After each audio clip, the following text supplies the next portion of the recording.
Получихме писмо преди изборите от един възрастен човек, 65 години, и неговата жена. Никола Манев е на 65, жена му казва Йорданка. Тези хора ни казват, че последните стотинки са си дали за 2 патрона, имат пистолет и не им се живее. Ние, разбира се, бързаме за такива ситуации. Единството, което мога да кажа преди изборите, казах ви, че преди изборите не може да се прави журналистика. Не, може с този материал. И бих искал двата края на политическия живот, Бойко Борисов и Николай Бареков, да отидат при тия хора заедно и да ги питат с какво могат да им бъдат полезни. Ако това се случи, ще знам, че има смисъл да се прави и журналистика, и политика в тази страна. Материалът е изключително тежък, но е и красив. И показателен за това, какво се случва преди избори, господа и дами политици.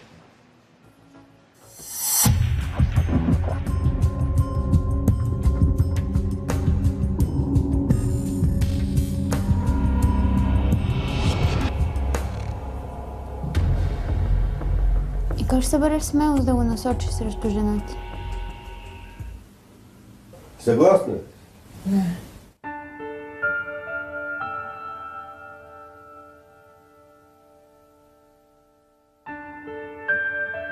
Приготвил си 2 патрона за двамата ли? За двамата, да. Първо на нея, след това на мен. Но той е кокер, дето го виждате. Няма да имам смелостта да убия него. Така, за нас двамата да.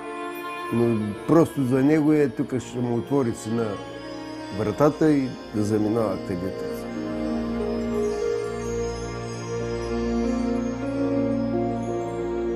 Казвам се Никола Манев, Горна Оряховица. Това е съпругата ми. Нещастието не сполетя твърде жестоко. Прикара моята съпруга тук преди 4-5 години, прикара инсулт и сега загуби си гласа, загуби си движенията, забавени. Декември месец 2013 година щупи капачка на лявото коляно, на който крак февруари месеца наложи импутация на 3 от пръстите й, а за парите, които харчим за нейното лечение, смятам, че няма такъв човек в страната да не може да разбере за какво става въпрос и какви средства отиват. В страната, колкото сме живи, особено ние пенсионерите, толкова и няма. Ние двамата с 400-500 лева се мъчим да оцеляваме. А статистически днеска за преживяването на един човек, поне да не го казват по телевизия, по радиа, 620 лева. 620 лева. На нас, пенсионерите, им дадоха по 40 лева. Великденски добавки. Докато депутатите си дигнаха с 531 лева пенсиите. Единствено вашата телевизия може да ми помогне малко от малко да стъпим на краката си. Аз имам кредит към банка, който кредит изплащах и в разговор с една от служителките на банките, като й обяснявам за моята съпруга, тя ми казва така: господин Манев, никъде в договора не сте писали, че съпругата ще ви се разболее. Тя не може да ми влезе в положението и да разбере какви средства аз харча за нейното лечение и казва, нас той не интересува, вие трябва да се внасяте вноските. С 2,50 как може да се живее? Някой да ми каже, било то Хасан Адемов, било то Орешарски, било то Станишев, нека да покажат с 2,50. Миналия месец четох в един вестник, говорим за нея, инвалид, почти инвалид. Хасан Адемов на Социалното министерство казва, инвалиди работещи да получават добавки. Инвалиди неработещи, на тях казват, защо им са пари. Ще вземат пари само някои. Кои са приближени до Хасан Адемов, там не знам с какви, не знам с що. А човека с над 100% инвалидност няма право.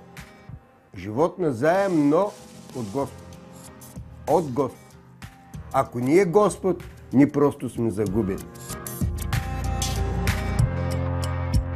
Нека всички да видят и не да вземат пример от мен, защото това не е решение. Вярно, аз го осъзнавам, че не е решение, но по този начин е както е тук. Съм останал с 2,50, аз за хляб ли да купя, лекарства ли да купя на жена си, какво да направя, като днес отида в аптеката да взема за нея консумативи и оставям 20-30 лева днеска. А 2 пъти в седмицата трябва да го върша всичкото. Тъй, че на месец харча 180-200 лева само за нея. А ток, вода, а храна. Че ние имаме 2 милиона пенсионери в страната. Онкоболни в страната. Какво остава, колко народ остава от тая 7 милиона България да работят, да движат икономиката? Колко? Не виждам изобщо никакво спасение и поради тази причина единственото спасение е пистолета. И сме отчаяни до такава степен, че не виждаме никакво спасение. За нищо. Както Пламен във Варна са самозапали. Защо са самозапали? Кирил Йорданов на камара автомобили си има. И си живее, нали? Ама Пламен го няма. Единственото, на което мога да разчитам, това е обществеността, защото българина, колкото няма, толкова повече може да прави дарения. Ние сме такава нация, която нация един без друг не може, но тук в последно време се усеща едно разединение. Народът просто се разедини по натиска на управляващите. Било сини, било червени, каквито и да са. Ние сме силен народ. 681 година създадена държава.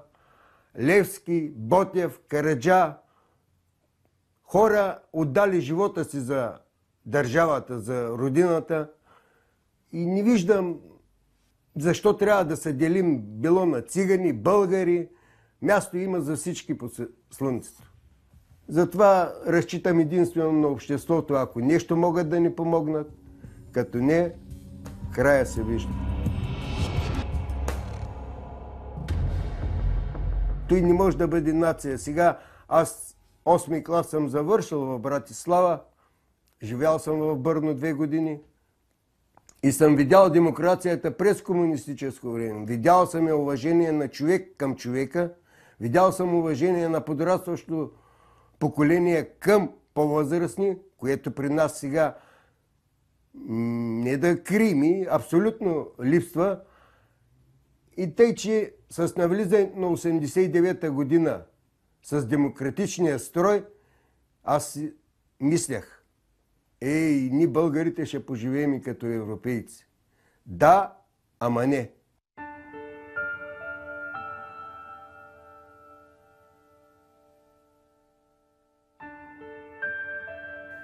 Управляващите до там ме карат, че колкото се може по-скоро да свършат. А и сега виждате, мъже и жени да се пенсионират на 65 години.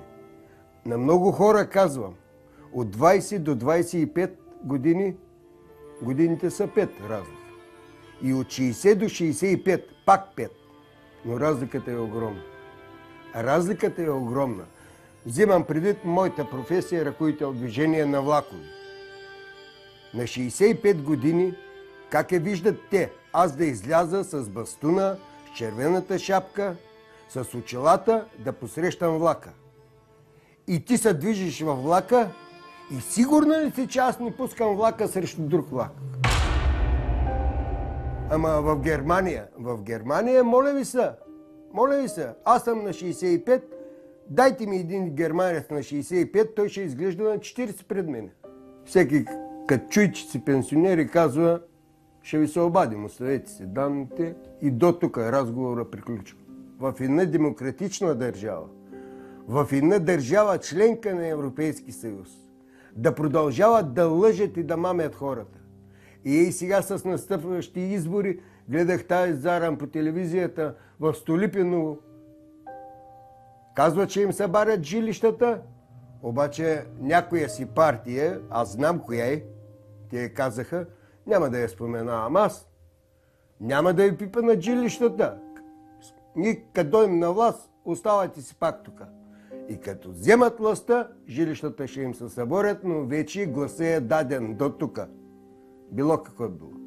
Ние ли срамно? Колко време стана? 25 години демокрация. 25 години. И нищо не е направено. Аз на много хора задавам въпроса, на територията на земята, ето и място ще построим една държава. Ви представяте ли си за 25 годишен период тая държава къде ще отиде? А ние за 25 години назад, но не и напред. Сега управляващите може би си мислят, че пак могат да излъжат народа на избора. Не, ама той народа вече просто е притръпнал до такава степен, че не виждам да ги излъжат. Нека чрез вашето предаване да го видят всички управляващи и да преценят, защото не сме само ние. Има много хора в страната. Айде парите да оставим, но губим и авторитет в Европа. Не случайно като чуят там българин и всеки го заобикаля. Защо? И продължаваме по този начин да вървим. И в Европа се говори за нашата корупция, и в целия свят се говори за нашата корупция. Ако всички разсъждават като брат Пулев, той казва, викаха ме навсякъде, вика. Къде ни са ме викали да ходя да се боксирам? Къде не? Аз вика от България не се отказвам. Не се отказвам. Ако всички те мислим, разликата е огромна. Ти не се ли отказа от България? Никога. Никога. Да, ама в България ти си приготвил двата патрона. Да, докато ако бях, примерно, в Чехия или Унгария, бивши соцстрани, и къде са те, къде сме ние, да вземем и съседката Румъния. И тя да вземе. Нямаше да има пистолет. Нямаше да говоря аз за убийства и за не знам си какво. Просто. Пистолетът ти защо го насочваш към жената и към тебе? Не мислиш ли, че трябва да го насочиш някъде на друго място? Мисля, нямам тая възможност. Нямам тая възможност. Просто не става. Към кого би го насочил? Към управляващи. Без значение кой що е. Щом е в Народното събрание, към управляващи. В смисъл, според тебе всички, които са там, заслужават по един патрон? Не по един. Аз съм на 60 години човек. От какво да се страхувам? Аз от какво да се страхувам? Аз от какво да се страхувам? Тя преста близо до мен вече. Радостното за мен е, че ще бъда погребан тук в България, в бащината пръст, напоена с бащина кръв. Докато един от тия управляващи не мисли по този начин, не мисли, убеден съм. Той мисли, че ще векува. Страхуват са такива като вас, млади, стачки, митинги, правителство, което на тях не им понася в рамките на месец-два и да го свалят. В рамките на месец-два. Докато управляващите не помислят за младите най-напред, а те помислят ли за младите, те пенсионерите са добре от само себе си вече. Ти кого обвиняваш за живота, който водиш? Всички правителства, които са били до сега, всичките са мамени на народа. Всичките. Дано сега да се намери тия евроизбори, където наближават, да се намери човек, който да поведе България напред. Българина е такова същество, че той не се нуждае от много. Той малко му трябва да заживее като човек и да повярва в управляващите.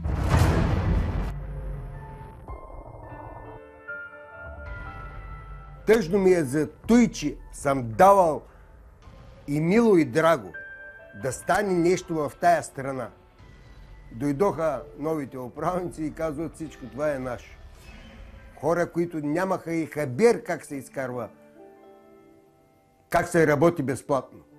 Хабер, защото не знам, такъв беше строя, вярно, но аз съм доволен от него и сега ме боли. Като виждам, че го губя, отивам на язовира за риба, имам си риболовен билет, но иди някой си казва, аз съм стопанин на язовира. Край. А без две думи, тебе ти е тъжно за онова време. Едно време да ти откраднат чистачките на колата. Това бяха кражбите. Чистачките на колата.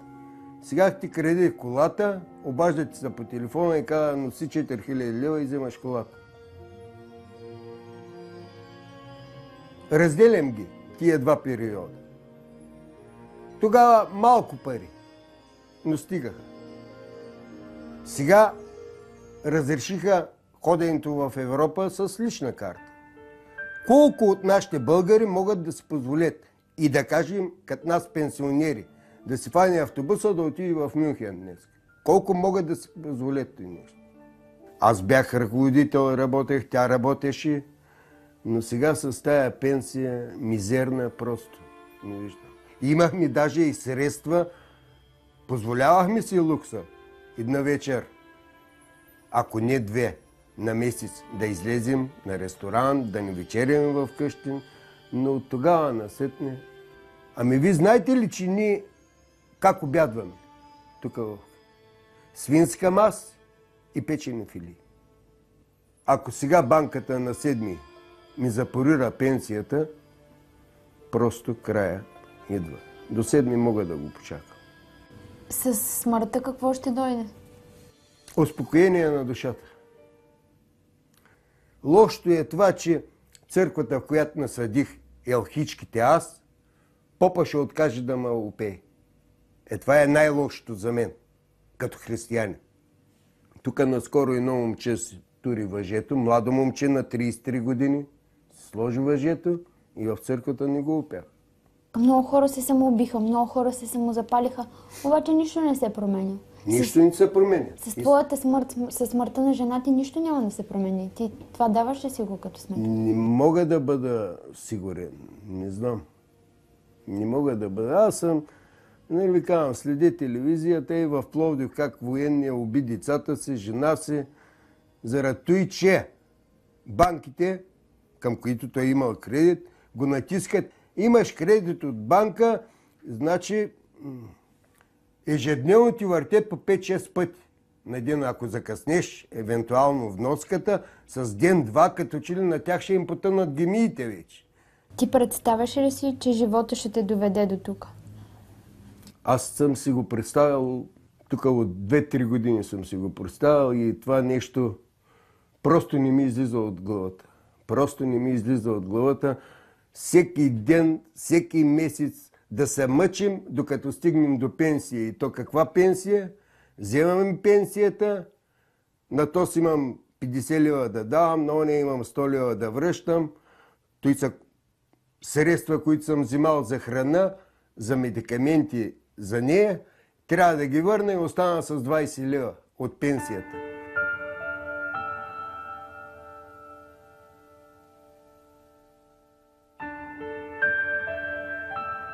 Сега мога да се обърна към обществото, да ми помогнат.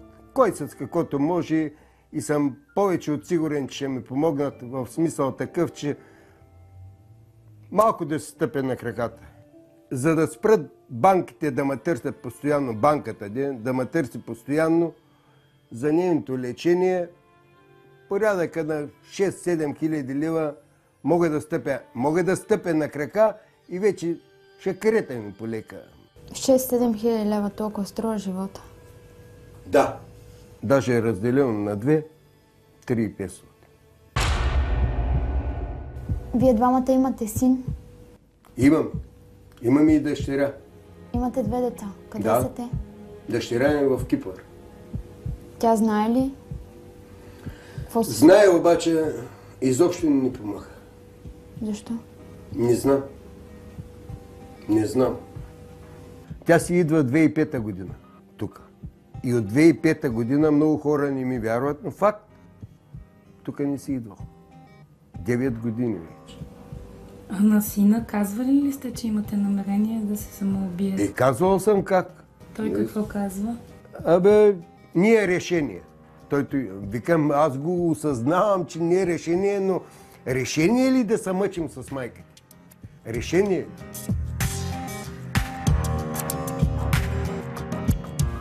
И как ще се бъдеш смелост да го насочиш срещу жена ти? Няма друг изход, просто нямаме. Друг изход просто нямаме. Защото случвало се е тук тя да каже, имам и тъй 5 лева. Ядат ми са вафли. Аз ще отида, ще иззема вафли, ама си правя сметката, ще имам или за 2 хляба. Искам да ми вземеш нещо, банан. И викам, няма, ако взема банан, за хляб нямаме пари. Какво ще й кажеш последно? Че я обичам. Друго няма.